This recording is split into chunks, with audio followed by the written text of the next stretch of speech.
today I am reading another Creepypasta.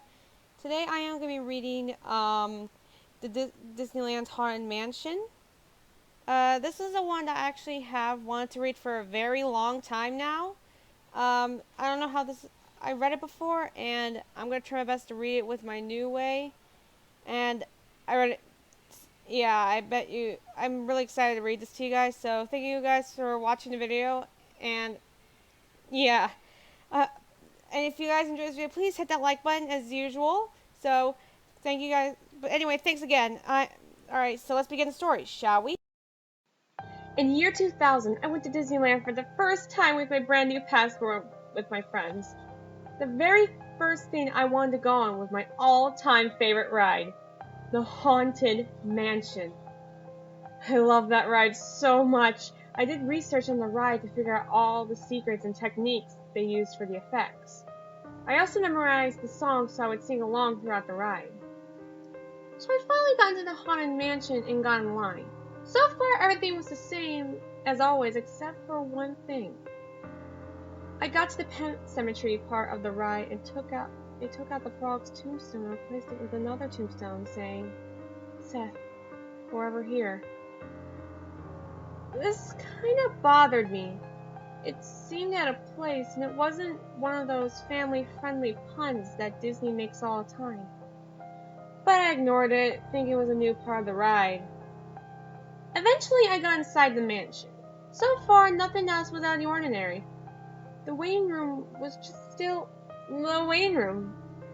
The ghost host still says the same lines as he always does. Then I go into the stretching room part of the ride, and all seems normal until the part where the room goes dark. You see a skeleton hanging himself as usual, but when the lights go out, I saw a ball of light hovering above the ceiling. I knew this wasn't normal because at the point of the room, it should be pitch black.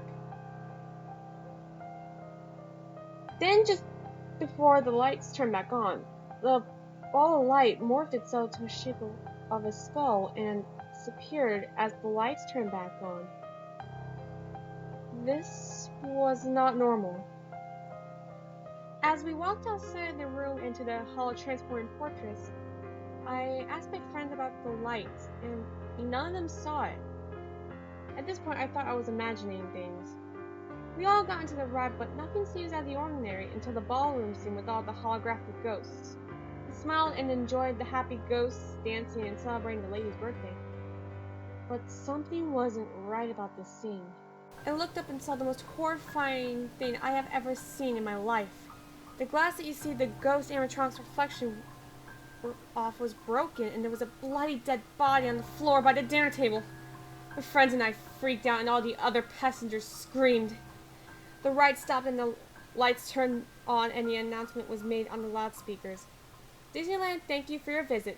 Please evacuate the attraction in an orderly fashion. A cast member will be with you shortly to assist the evacuation. Thank you! As we were evacuating the ride, we had to walk all the way to the place where we exit the doom buggies and get off the ride.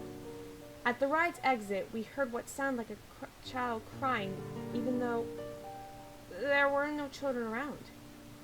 I saw a bunch of ambulances outside the Haunted Mansion, along with police officers standing outside the ride. I walked up to talk to one of the police officers and found out the victim's name was Seth. Well, that was a very interesting creepypasta I read. Like I said, this one was something that I have read before, and I really still want to thank Girl to Kid RS again. Thank you so much for reading the video. I hope you guys enjoyed this video. I'm Ms.Mileena. Peace out. Somebody once told me the world is gonna roll me. I ain't the sharpest tool in the shed. She was looking kind of dumb with her finger and her thumb in the shape of an L on her forehead. Well,